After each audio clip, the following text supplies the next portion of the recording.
Hello dear students, today we are going to learn about adding and subtracting decimals.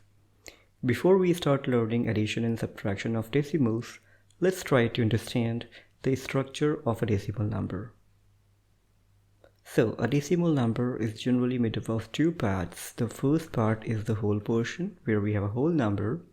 It's towards the left of the decimal, and towards the right side of the decimal we have a decimal portion.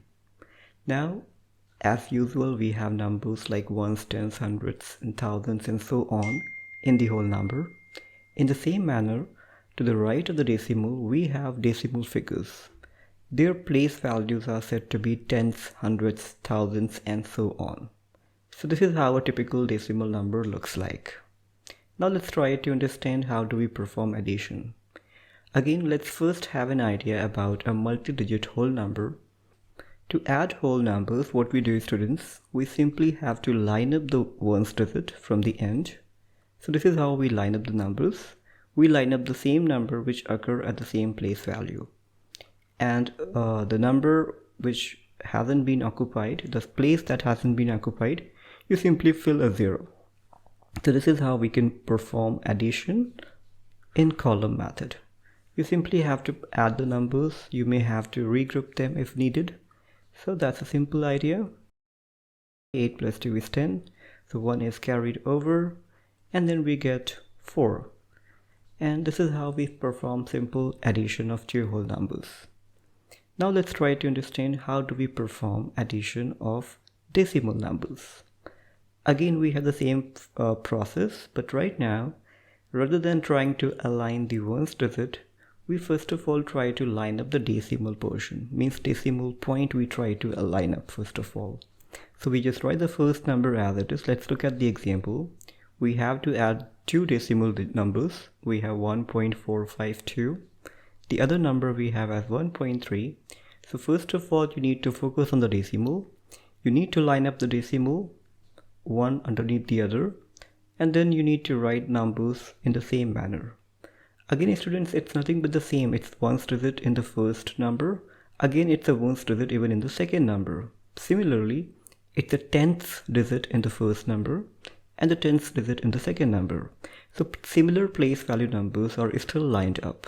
And again, the numbers which are not filled, where you don't have digits, you can simply fill zeros so that our column is complete. Even if you don't fill the 0, it's still okay, and you can perform addition. So now we can just perform addition as usual. 2 plus 0 is 2, 5 plus 0 is 5, 4, 3, 7, and 1 is 2. So is it the right answer? No, dear students, it's still not complete. We have to put the decimal just underneath the decimal. Then we got the right answer, 2.752. Let's take one more example. We may even have more than two numbers. And one more thing, students, if a number doesn't have any decimal, we imagine that to be at the end of the number. Just like 5 doesn't have any decimal, so we can consider the decimal at the end of 5. So it can be considered as 5 and then 5.0, and as many zeros you want, you can apply based on the requirement. So first of all, you start writing the first number and make sure to line up the decimal of the second number. So we just written the decimal here. And now both the sides we have to write the numbers 0, 7, 5, and again 5 doesn't have any decimal, so we assumed it to be at the end. So we assume a decimal here, and after that we can write 5. Now we have to fill zeros at the places where we don't have any number. Yeah, and now we can perform addition as usual. So we just go to add them. It's 5, 5 plus 7 is 12. We have to regroup them. 1 get carried over. 1 plus 2 is 3. 5 plus 3 is 8. And the most important thing is the decimal.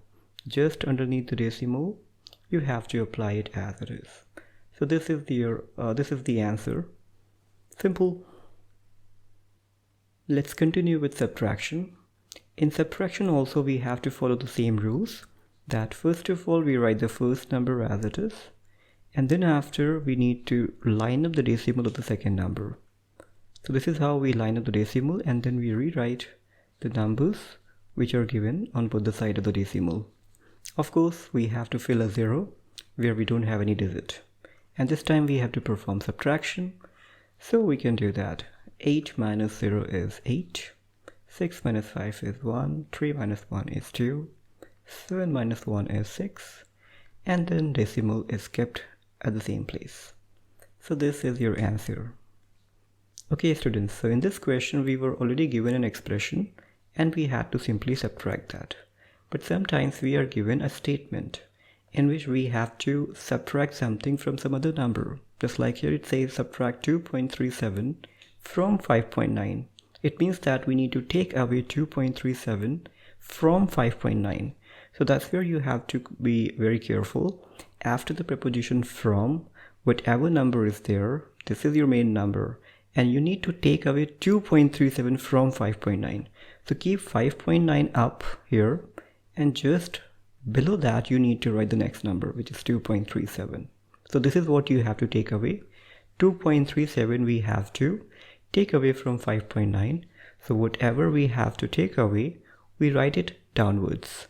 So no problem, again we can write decimal lined up, and then the remaining numbers can be copied as it is. And then after we can perform subtraction. And while performing subtraction, we may have to regroup the numbers. 0 isn't sufficient, so we can take one borrow. That gives tens kind of number, just like we do in the simple subtraction. So we just get, okay, we get 10. So 10 negative 7 is 3. Now we are left with 8 over here, as it already has given a det to the next number. So we just got 8 here. Now 8 minus 3 is 5, and then 5 minus 2 is 3. So 3.53 is the answer for this question. I hope it's clear to all of you students. Let's continue with a few more questions. You guys can pause the video and then try to solve and then check the answer, and definitely I'm going to solve it here.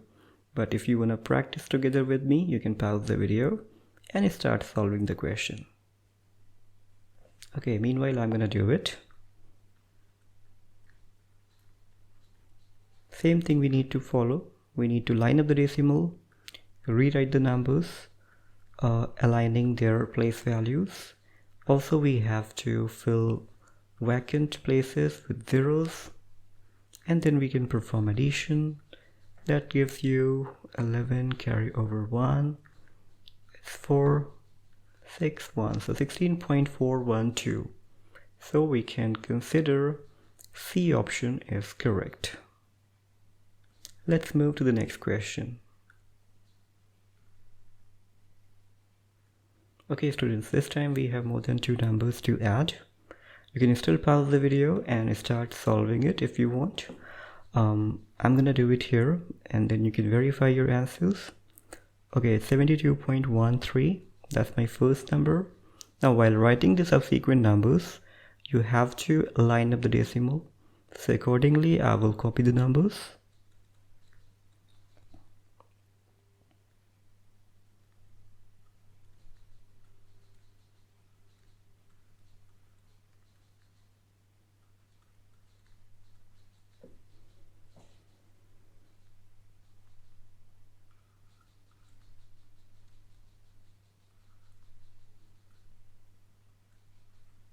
Okay students, so we are done with numbers, and now we need to just write some zeros.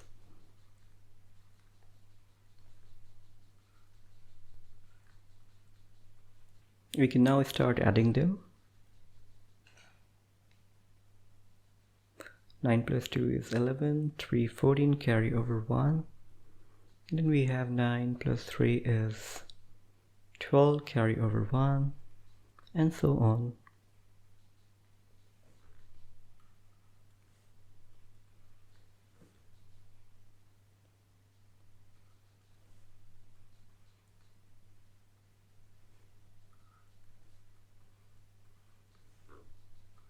So we get around 1003.5242.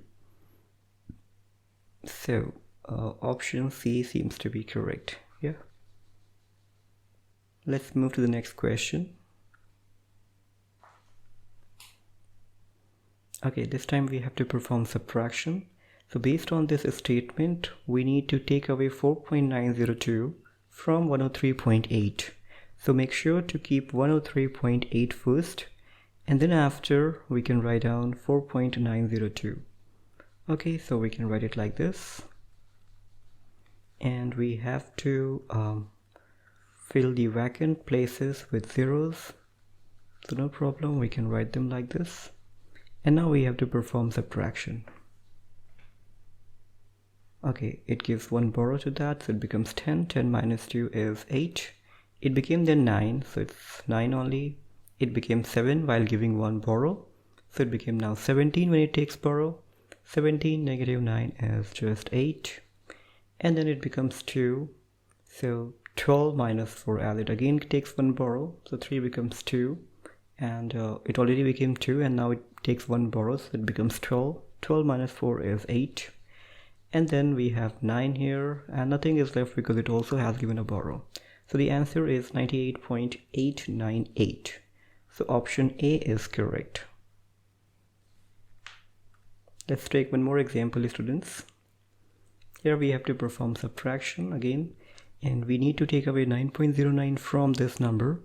So we first of all rewrite the number, and then after we have to align the decimal. Okay, and yes, that's the same process that we have to follow.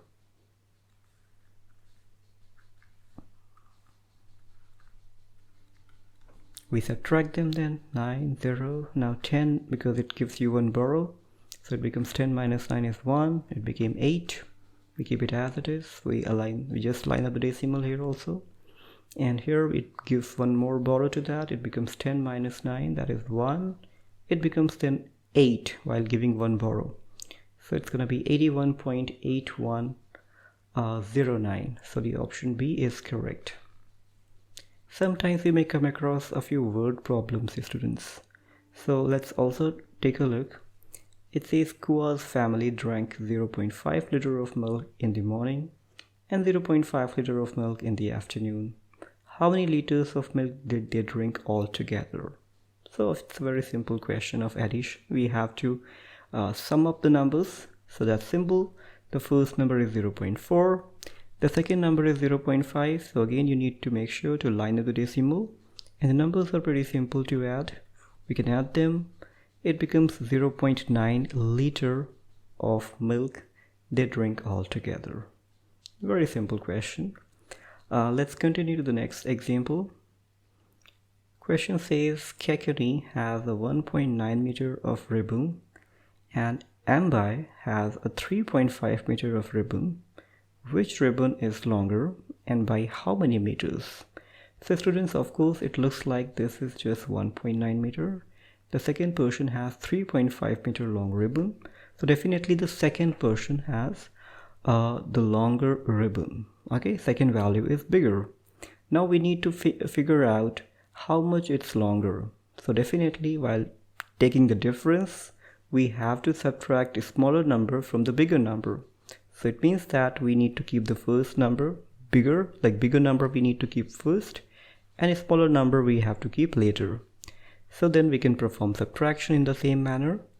And then, okay, this is the format that we have to follow. We get one borrow from 3, it becomes 15. 15 minus 9 is 6. It became 2. 2 minus 1 is 1. So the difference is 1.6 meters. That's simple. Okay students, so I hope you must have understood how do we perform addition and subtraction with decimal numbers.